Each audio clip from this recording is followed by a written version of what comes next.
હાલો friends, હું છું નૈના અને નૈનાના ગુજરાતી કિચનમાં તમારું સ્વાગત કરું છું. આજે આપણે બનાવશું લીલા મરચાંના શાકની રેસીપી. આ રીતે શાક તમે એકવાર બનાવશો તો ઘરમાં બધાનું ફેવરિટ બની જશે, કેમ કે એટલું ટેસ્ટી લાગે છે. તો ચાલો રેસીપી બનાવવાનું ચાલુ કરીએ. સૌથી પહેલાં આપણે લોટને શેકવાનો છે. તો તેના માટે આપણે કઢાઈ લીધી છે. કઢાઈમાં આપણે 1.5 પાવડું ભરીને તેલ નાખી દઈશું. ગેસને આપણે ચાલુ કરી દઈશું. હવે આપણે તેલને પહેલાં ગરમ થવા દઈશું. તેલ આપણું ગરમ થઈ ગયું છે. હવે તેમાં આપણે બેસન નાખશું. તો આપણે અહીં 1 વાટકો ભરીને બેસનને સાળીને લઈ લીધો છે. તો તેમાં નાખી દેવાનો છે. તમે જેટલા મરચાં લેતા હોય એ પ્રમાણે લોટને લઈ લેવાનો. હવે તેમાં અડધી ચમચી જેટલા અજમા નાખી દઈએ. સ્વાદ પ્રમાણે મીઠું નાખી દઈએ. થોડીક આપણે હળદર નાખી દઈએ. હવે આપણે બધી વસ્તુને સારી રીતે મિક્સ કરી દઈએ. અજમાનો ટેસ્ટ છે તે આ શાકમાં બહુ સરસ લાગે છે. અને અજમા નાખવાથી આપણે આ બેસન છે એ ગેસ પણ નથી કરતો અને ખાવામાં આપણે પસી જાય છે. તો હવે આને હલાવતા રહી અને લોટને સારી રીતે શેકી લઈએ. ગેસને આપણે ધીમો જ રાખવાનો, જેથી કરી લોટ છે તે આપણે બળે નહીં. લોટ બળી જાય તો શાક ખાવાનું સારું ન લાગે. તો લોટને આપણે આ રીતે હલાવતા ગયા છે અને 1.5 મિનિટ જેવું તેને આપણે શેકી લીધું છે. ગમે ત્યારે આપણે બેસન શેકતા હોય તો તેની સુગંધ છે તે રસોડામાં ફેલાઈ જાય છે અને સરસ લાગે છે. તો આ લોટ આપણો સારી રીતે શેકાઈ ગયો છે. ગેસને બંધ કરી દઈએ. હવે આપણે કઢાઈને નીચે ઉતારી દઈએ. હવે આપણે લોટને બીજા વાસણમાં કાઢી લઈએ, જેથી કરી લોટ છે તે સારી રીતે ઠંડો થઈ જાય, કેમ કે આપણે એને ગરમ ગરમ નથી બાંધવાનો. લોટ આપણો ઠંડો થાય છે ત્યાં સુધી આપણે મરચાંને પણ સુધારી લેશું. આપણે અહીં 100 ગ્રામ જેટલા લીલા મરચાં લીધા છે અને આ રીતના મરચાં આવે છે તે જ લીધા છે. આ મરચાં બહુ તીખા નથી હોતા અને આ મરચાં છે તે મોળા જ આવે છે. અને મરચાંને મેં સારી રીતે ધોઈ અને પછી લઈ લીધા છે. તો હવે તેમાં કટ લગાડી દઈએ. આ રીતે કટ લગાડી દેવાનું અને આમાંથી આવી રીતે બીજાને કાઢી નાખવાના. તમારે બીજા કાઢવા હોય તો કાઢી શકાય ને, ન કાઢો તો પણ ચાલે.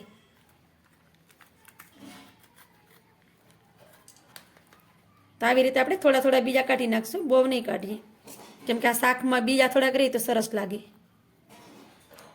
આપણે બધા બીજા અને નસો કાઢી નાખીએ તો મરચાં હાવ મોળા પડી જાય.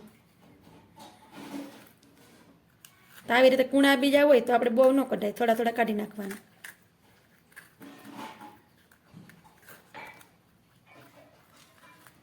થોડી થોડી નસું એમાં હોય ને આપણે એમાં લોટ ભરીએ ને ખાવામાં બહુ સરસ લાગે છે. તો આવી રીતે આપણે બધા જ મરચાંમાં કટ લગાડી દઈશું. આ રીતે આપણે બધા મરચાંમાં કટ લગાડી દીધો છે. હવે આપણે મરચાંને સાઈડ પર રાખી દઈશું અને આપણો બેસન પણ ઠંડો થઈ ગયો છે. હવે તેમાં આપણે થોડું થોડું પાણી નાખતા જઈએ અને તેને સારી રીતે મસળી લઈએ. તો આમાં આપણે થોડું થોડું પાણી જ નાખતા જવાનું, કેમ કે વધારે પાણી એક હારે નહીં નાખી દેવાનું, કેમ કે એક સાથે આપણે વધારે પાણી નાખી દઈશું તો બેસન ઢીલો થઈ જશે. કેમ કે આપણે બેસનને ઢીલો નથી રાખવાનો, આને આપણે થોડોક એવો કઠણ રાખવાનો છે, કેમ કે આને આપણે મરચાંમાં ભરવાનો છે.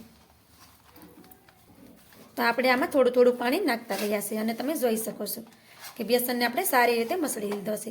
તો આવી રીતે બેસનને રાખવાનું. હવે તેને આપણે મરચાંમાં ભરી દેવાનો છે. આ રીતે મરચું લઈ અને તેમાં આપણે બેસનને ભરી દેવાનું. આ રીતે થોડોક આ રીતે દબાવીને જ ભરવાનો, કેમ કે આ ખાવામાં બહુ ટેસ્ટી લાગે છે. બાળકોને તો આ શાક બહુ ભાવે છે.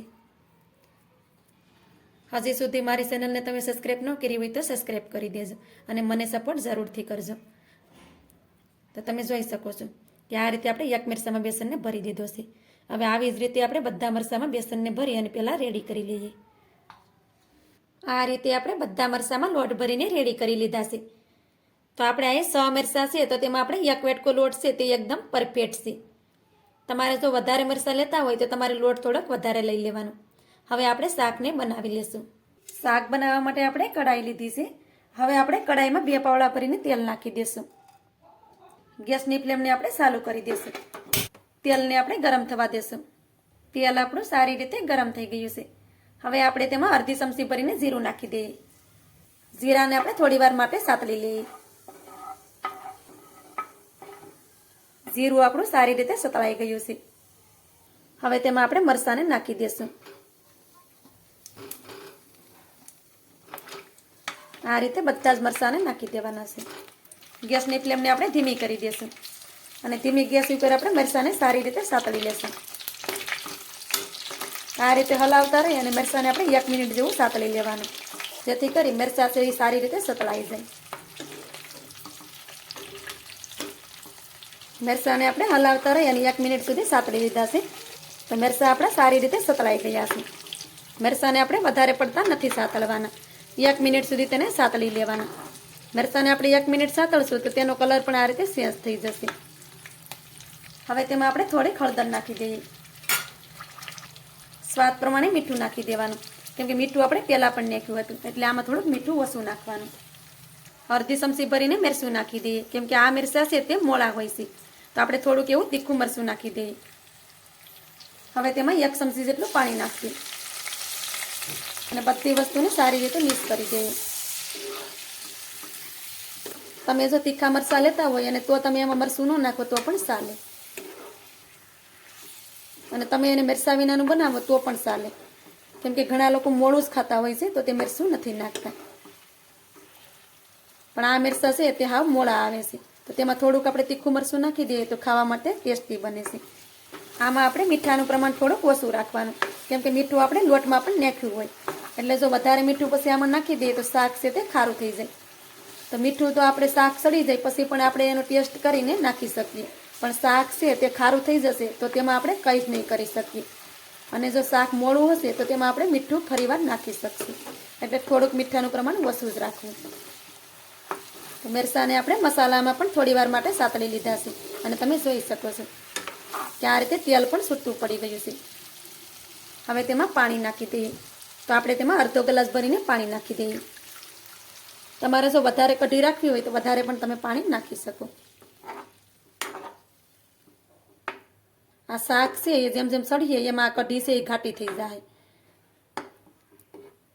તમારે વધારે કઢી રાખવી હોય તો તમે વધારે પાણી એમાં નાખી દેવાનું. તો મરચાંને આપણે આ રીતે સારી રીતે મિક્સ કરી દીધા છે.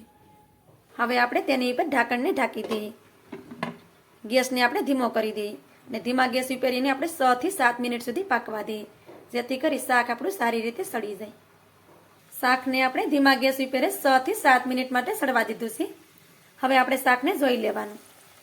તો શાકને તમે જોઈ શકો છો કે આપણું શાક સારી રીતે સળી ગયું છે.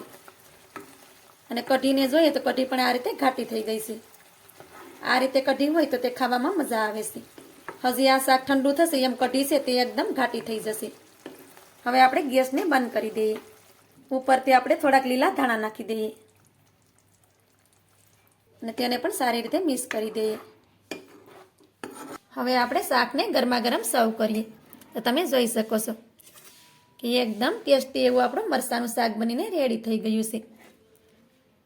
આ રીતે શાક જો તમે એકવાર બનાવશો તો વારંવાર તમે લીલા મરચાંનું શાક બનાવવાનું મન થશે, કેમ કે ખાવામાં તો એટલું ટેસ્ટી લાગે છે કે આ શાક નાનાથી લઈ મોટા સુધી બધાને ભાવશે. તમે જોઈ શકો છો એકદમ ટેસ્ટી એવું આપણું શાક બનીને રેડી થઈ ગયું છે. આ રીતે શાક તમે પણ બનાવજો. તો મારી આ મરચાંના શાકની રેસીપી તમને સારી લાગી હોય તો લાઈક કરી કોમેન્ટ કરી દેજો. ચેનલ પર નવા હોય તો ચેનલને સબસ્ક્રાઈબ કરવાનું ભૂલતા નહીં અને તમારા ફ્રેન્ડ્સ અને ફેમિલીમાં શેર પણ કરજો.